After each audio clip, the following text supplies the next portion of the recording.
Ел президент катары сөз эркиндигин коргоого жаңы жұмыс орындарын жаратууну өзүнүн негизги багыты катары өлкөнүн экономикасын өстүрүүнү оң жолго коюу болуп саналат. Очень большой шаг к демократии. Коррупция каршы күрөш, мамлекеттик саясатын артык сыгытуу багыты. Теңшерилген экономика, түү түшкөн казына, ал тургай казынаны 20 миллиард дефицити менен алды. Егемен Кыргызстандын тарыхындагы 6 президент эмне деген гана убадаларды берген жок. Алардан кандай жыйынтык чыкты? 30 жыл ичинде Кыргызстан кандай өлкөгө айланды? Биз Кыргызстандын эл аралык рейтингтерде элеген ордуна көз чаптырып көрөлү дедик. Экономикадан баштасак, себеби Кыргыз экономикасы 30 жыл ичинде бир нече көрсөткүч боюнча коңшу мамлекеттерден артта калды. Алгач ички дүң жыйымдын көлөмүн салыштырып көрөлү. Дүйнөлүк банктын 2020 жылдын жыйынтыгын чыгарган эсебине ылайык, Кыргызстан ички дүң жыйымдын көлөмү боюнча ушул тапта дүйнөдөгү 200дөн ашуун өлкөнүн ичинен 152 орунда же мурдагы Советтик республикалардын ичинен эң акыркы катарда турат. Узак жылдан бери постсоветтик алкакта экономикасы эң начар деп мүнөздөлүп келген Тажикстан 2020 жылы Кыргызстандан 2 баскычка алдыга чыкты. Дүйнөлүк банктын бул тизмесинде Казакстан 53 орунда, Өзбекстан 80 орунда, Туркменстан 89 орунда турат. Эми экономиканын өсүү темпин салыштыралы. Ушул эле Дүйнөлүк банктын эсеби боюнча 30 жыл аралыгында Кыргызстандын экономикасы дээрлик 3 эсе өстү. Ошол учурда Казакстанда ички дүң жыйымдын көлөмү 7 эсе, Тажикстандыкы 6 эсе, Өзбекстандыкы 4 эсе көбөйдү. Натыйжада учурда Кыргызстан ички дүң жыйымдын жан башына үлүшү боюнча дүйнөдө 200дөн ашуун өлкөнүн ичинен акыркы 30 мамлекеттин катарында же 183 орунда турат. Кыргызстандын бир жылдык ички дүң жыйымын жалпы калктын санына бөлсөк, ар бир кыргыз жаранына $1173 тиет. Бул жагынан мурдагы Советтик республикалардын ичинен Тажикстан гана Кыргызстандан артта турат. Салыштыруу иретинде айтсак, Казакстандын көрсөткүчү Кыргызстандан кеминде 8 эсе көп. Ал эми ишкерлик үчүн түзүлгөн шарттарды иликтеген Doing Business же бизнес жүгүртүү рейтинги боюнча Кыргызстан 190 өлкөнүн ичинен быйыл 80 орунду ээледи. Бул рейтингде өлкө 10 жыл мурдага салыштырмалуу дээрлик 40 сап артка кеткенин көрүүгө болот. Эгемендик жылдары бул рейтингде Кыргызстандын эң жакшы көрсөткүчү 2010 жылы катталып, анда ал 41 орунду ээлеген эле. Учурда Кыргызстанда кредит алуу же мүлктү каттоо оңой болгону менен курулушка рухсат алуу, электр зымын тартып келүү, инвесторлорду коргоо жаатында маселелер бар деп айтылат баяндамада. Ишкерлерге түзүлгөн шарт боюнча Борбор Азияда Казакстан быйыл алдыңкы 25 өлкөнүн катарына кошулду. Мурдагы президент Атамбаевдин тушунда жазылган улуттук стратегияда Кыргызстан 2017 жылы эле бул рейтингде алгачкы 30дукка кирип калышы керек эле. Демократиянын абалын талдасак, Кыргызстан эгемендиктин алгачкы жылдарында демократиянын аралчасы деген атка конгону белгилүү. Бирок быйыл Freedom House уюму Кыргызстанды соңку 11 жылда биринчи жолу эркин эмес мамлекеттердин катарына кошту. Уюмдун дүйнөдөгү эркиндик 2021 аттуу жаңы баяндамасы өткөн жылы Кыргызстанда жарандардын саясий укугу жана эркиндиги начарлап кеткенин көрсөттү. Жаңы жарыяланган рейтингде Кыргызстандын көрсөткүчү 11 упайга төмөндөдү.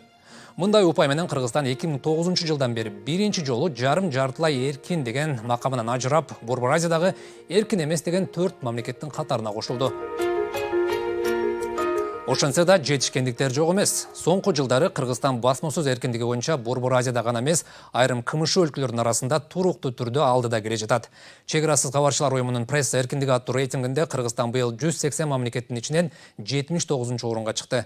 Коңшу өлкөлөрдүн көрсөткүчү Кыргызстандан дээрлик 2 эсе төмөн. Ошол учурда басма сөз эркиндиги боюнча Грузия, Армения Кыргызстандан кыйла алдыраак турат. Чек арасыз кабарчылар уюму бул рейтингин 2002 жылдан бери жарыялап келет. Ага ылайык Кыргызстанда биринчи президент Акаевдин бийликтеги акыркы жылдарында басма сөз эркиндиги начарлап, бул тенденция Курманбек Бакиевдин президенттик мөөнөтүнүн акыркы бир нече жылында ого бетер күчөгөн. 2010 жылы Кыргызстан басма сөз эркиндиги боюнча 159 орунга чейин түшүп, Казакстан, Өзбекстан, Сомали сыяктуу өлкөлөрдүн катарынан орун алган. 2014 жылдан баштап көрсөткүчтөр акырындап жакшырып, Кыргызстан алгачкы 100 өлкөнүн катарына кошулган. Ошентсе да мурдагы президент Алмазбек Атамбаевдин бийликтеги акыркы жылында Кыргызстан 9 баскычка артка кеткен.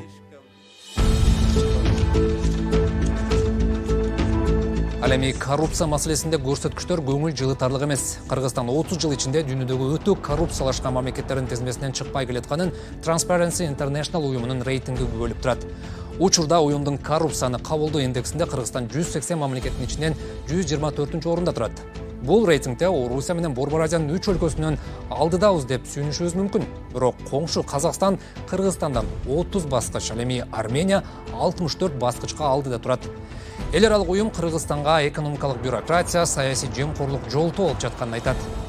Кыргызстанга удаалаш эгемендикке жетишкен мурдагы СССРге кирген өлкөлөрдүн ичинен Эстония, Литва, Латвия жана Грузия жемкорлуктун деңгээли төмөн алгачкы 50 өлкөнүн катарына кошулса, акыркы 15 жыл ичинде ошентип Кыргызстан 123-орундан өйдө көтөрүлө албай келет. Бул мөөнөт ичиндеги Кыргызстандын эң начар көрсөткүчтөрү 2007-2010 жылдарга туура келет. 2008 жылы коррупциянын тамыр жайышы боюнча Кыргызстан ал кезде Түркмөнстан, Өзбекстан, Зимбабве сыяктуу өлкөлөргө теңелип 180 өлкөнүн ичинен 166-орунга түшкөн эле.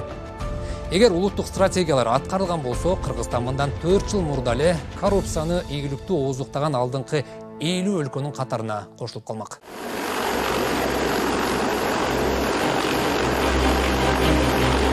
Кайсы бир өлкө канчалык эгемен экенин анын армиясынын абалы да көрсөтүп турары бышык. Global Firepower аскердик аналитикалык порталы түзгөн рейтингде Кыргызстандын куралдуу күчтөрү быйыл 140 өлкөнүн ичинен 93-орунга чыкты. Уюмдун анализине таянсак, Борбор Азияда Өзбекстандын, Казакстандын армиясы эң күчтүү. Тажикстандын аскердик кудурети Кыргызстандан бир нече баскычка гана артта турат. Global Firepower порталы көрсөткөндөй, Кыргызстанда активдүү аскердик кызматкерлердин саны 10-11 миңдин тегерегинде. Бул категория боюнча Кыргызстан Борбор Азияда 4-чү сапта турса, армияга сарпталган акчанын жылдык көлөмү боюнча чөлкөмдө акыркы катардан орун алган. Албетте, аскерлердин саны менен калктын саны да байланышта экени бышык. Андыктан 30 жыл ичиндеги демографиялык өзгөрүүлөргө дагы учкай токтоло кетели. Эгемендик жылдарында Кыргызстандын калкы кеминде 2 миллион кишиге, Өзбекстандын калкы дээрлик 14 миллионго, Тажикстандыкы 4 миллионго, Казакстандыкы 2,5 миллионго, ал эми Түркмөнстандыкы 2,2 миллионго көбөйдү. Калктын саны боюнча Кыргызстан менен Түркмөнстан чөлкөмдөгү акыркы саптарда кала берүүдө.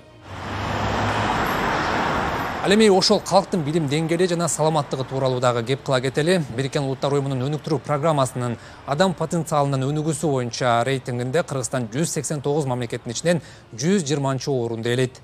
Бул рейтингди түзүүдө өмүрдүн узактыгы, жарандардын ден соолугу, билим деңгээли жана жашоо шарты эске алынат. Аталган индексте КМШ өлкөлөрүнүн ичинен Кыргызстандан кийинки акыркы орунда эле Тажикстан турат.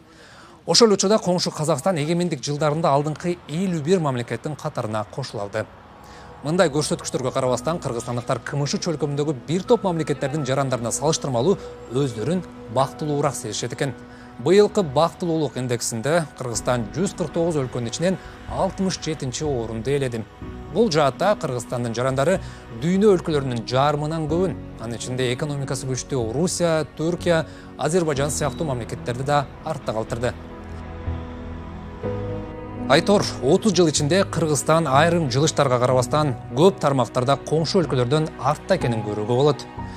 Өлкөнүн эл аралык рейтингтерде ээлеген орду анын дүйнөдөгү имиджине да таасир этери бышык. Андыктан бул көрсөткүчтөрдөн кандай сабак алышыбыз керек? Алдыңкы 10-20 жылдан эмнени күтсөк болот? Ой бөлүшүңүз.